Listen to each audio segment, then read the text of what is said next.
Hello বন্ধুরা, আজকে তোমরা জানতে পারবে সৌদি আরবে ঈদুল আজহার চাঁদ কি দেখা গেছে এবং বাংলাদেশে কত তারিখে ঈদুল আজহা উদযাপিত হবে। তো বন্ধুরা, এই সকল ধরনের তথ্য জানতে হলে ভিডিওটি স্কিপ করা যাবে না, ফুল ভিডিওটি দেখতে হবে। আর ফুল ভিডিওটি দেখলেই তোমরা এই সকল ধরনের সব তথ্য জানতে পারবে। তো বন্ধুরা, তুমি যদি আমার চ্যানেল নতুন দর্শক হয়ে থাকো তাহলে ভিডিওতে লাইক দিয়ে চ্যানেলটি সাবস্ক্রাইব করে পুরো ভিডিওটি দেখতে থাকো।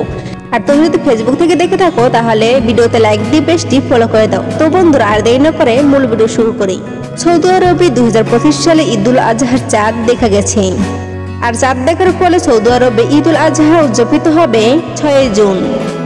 আর বাংলাদেশে ঈদুল আজহার তারিখ নির্ভর করে চাঁদ দেখার উপরে। আর সাধারণত সৌদি আরবের একদিন পরে বাংলাদেশে ঈদ উদযাপিত হয়। এই অনুযায়ী বাংলাদেশে ঈদুল আজহা উদযাপিত হতে পারে 7 জুন। তবে চূড়ান্ত সিদ্ধান্ত জাতীয় চাঁদ দেখা কমিটি ঘোষণা অনুযায়ী নির্ধারিত হবে। আর বাংলাদেশ সাধারণত সৌদি আরবের একদিন পরে ঈদুল আজহা উদযাপিত হয়। তো বন্ধুরা, এবার আমরা জানবো কোরবানির তাৎপর্য। ঈদুল আজহা, যা কোরবানির ঈদ নামে পরিচিত, মুসলিমদের জন্য এটি একটি গুরুত্বপূর্ণ ধর্মীয় উৎসব।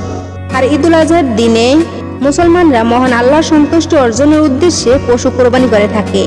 এই কোরবানি হযরত ইব্রাহিম আলাইহিস সালামের মহান ত্যাগের স্মরণে পালন করা হয়, যখন তিনি আল্লাহর আদেশে তার পুত্র ইসমাইল আলাইহিস সালামকে কোরবানি করতে প্রস্তুত হয়েছিলেন।